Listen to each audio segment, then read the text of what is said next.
قبلہ رضوی صاحب ماشاءاللہ ہمارے پروگرام کو صرف پاکستان میں نہیں دیکھا جا رہا، بیرون ملک بھی ماشاءاللہ اس کو لوگ دیکھ رہے ہیں اور بڑی محبت سے دیکھتے ہیں۔ تو میں چاہوں گا کہ یہ سوال کیونکہ اس متعلقہ ہے کہ ابھی 29 یا 30 روزے ہوتے ہیں اسلام میں، تو بعض اوقات کوئی بندہ 30 روزے پورے کرتا ہے، یعنی عمرہ شریف پہ گیا ہوا یا کسی اور ملک میں ہے، تو وہ وہاں پہ 30 روزے پورے کر کے پاکستان آ جاتا ہے، تو ادھر ابھی 30 پورے نہیں ہوئے، ایک رہتا ہے، تو جب وہ آیا ہے تو ایک روزہ باقی ابھی رہتا ہے، لیکن اس نے 30 پورے کر لیے ہیں، تو شرعی طور پہ اب وہ کیا کرے گا؟ ساکشب اس کے کیا بارے بات میں ہے؟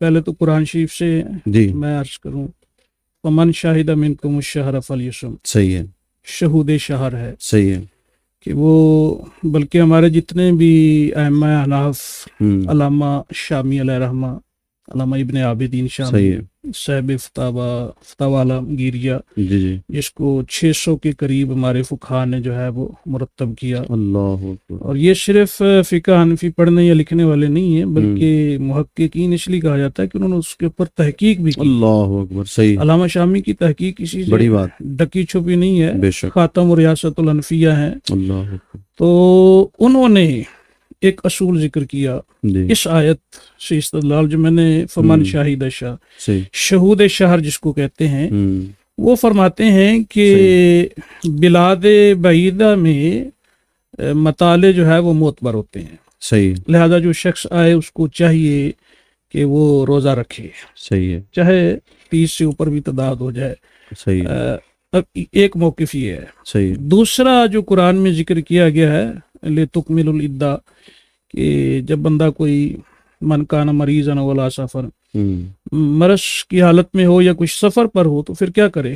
فَعِدَّةٌ مِّنْ أَيَّامٍ أُخَرَ، تو دوسرے دنوں میں کیا کرے؟ اس کی گنتی پوری کرے۔ صحیح، اب گنتی پوری کرنے والا جو حکم ہے، یہ مریض کے لیے، مسافر کے لیے، یہ پتہ یہ چلتا ہے کہ عذر کے پیش نظر آدمی سے روزے رہ گئے سفر کی حالت میں، بیماری کی حالت میں، تو بعد میں گنتی پوری کر لے۔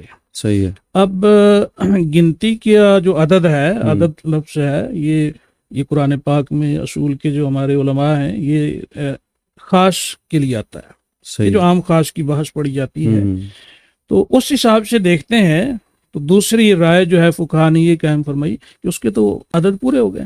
صحیح ہے۔ اچھا نور، قطع کلامی معاف، میرے ذہن سے کہیں بات نکل نہ جائے۔ جی بالکل بتائیں۔ آپ نے جیسے فرمایا کہ روزہ رکھے گا وہ، جی تو اگر وہ عید وہاں پڑھ کے آتا ہے، یعنی عمرہ شریف کرنے گیا ہے، سعودیہ گیا، وہاں عید پڑھ لی ہے اور ادھر پہنچا تو آگے پھر عید ہے، میں آپ کو اسی پہ عرض کرنا چاہوں گا۔ دیکھیں، جو اس پر فرض تھا وہ ادا ہو گیا، صحیح ہے، ٹھیک ہے، اس سے فرض حکم جو ہے وہ ساقط ہو گیا، جس طرح واجب ساقط ہو گیا، فرض ادا کریں وہ بھی آپ کے ذمہ سے ساقط ہو گیا۔ اور اس میں بڑی اچھی بات آپ نے کہی، تو شہود شہر ہے بھی، یعنی روزے کا سبب بھی ہے، صحیح، عید کا دن آ رہا تو عید کا سبب بھی ہے۔ اچھا، آپ ظہر کی نماز پڑھ لیتے ہیں، اس کے بعد بھی ظہر کا وقت موجود ہوتا ہے، تو وقت کو ہی ہم سبب کہتے ہیں، تو سبب کے ساتھ اس نے نماز پڑھ لی، اس کے بعد بھی سبب ہے لیکن نماز فرض نہیں۔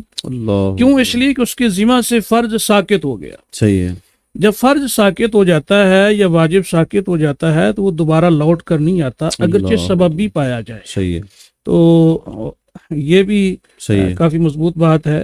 تو جس طرح فقہا کے قوانین ہیں، فقہی قواعد جو ہے وہ ذکر کیے ہیں، تو بہرحال احناف کا جو میں نے آپ کو عرض کر دیا ہے، جو ہمارے محقق انہوں نے کہا ہے کہ اس کو روزہ رکھ لینا چاہیے، فرض اس کے پورے ہو گئے ہیں تو چلو، نفل صحیح، ثواب صحیح، اجر صحیح، بڑی بات۔